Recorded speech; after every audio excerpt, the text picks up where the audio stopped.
fried chicken Verde tacos. Rotisserie chicken is the star of the show yet again. And I added just jarred salsa verde, just right out of the jar.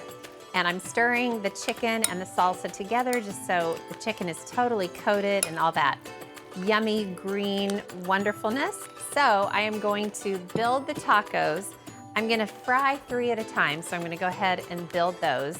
A good spoonful of the salsa coated chicken, right on 1/2 of the tortilla. And I'm using corn tortillas for these tacos. Okay, I pretty much got them assembled, and now I'm gonna cook them, and this is the fun part.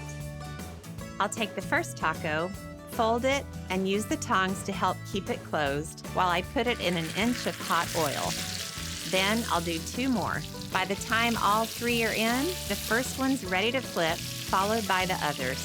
Then after about 30 seconds, I'll take the first one out, wrap it in a paper towel, shake it to get the excess oil off, put it on a paper towel lined plate, and do the same with the other 2. I told you it was a messy proposition, but again, that's what makes them so good. And they're really fun to make with friends, and it's just a really fun, interactive taco experience.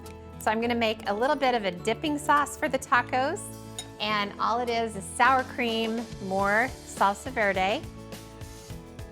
These are salsa verde tacos after all, and a whole bunch of cilantro. It's just a nice bright green flavor, a little bit of salt and pepper, and I'll stir this. So I have a cute little serving platter, and I'll put a little bit of this dipping sauce into this little dish.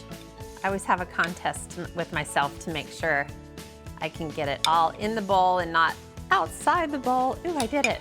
Ooh, those tortilla shells are so crispy, and they're so much better than store-bought taco shells. So what I usually do is I stuff the tacos after they're fried, and all you have to do is just kind of part the little tortilla at the top and add some lettuce, cheese, and tomato.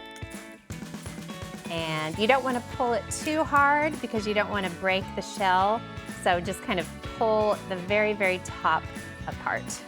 And then as you eat them, you just kind of dip them in that delicious cilantro sauce, and wow,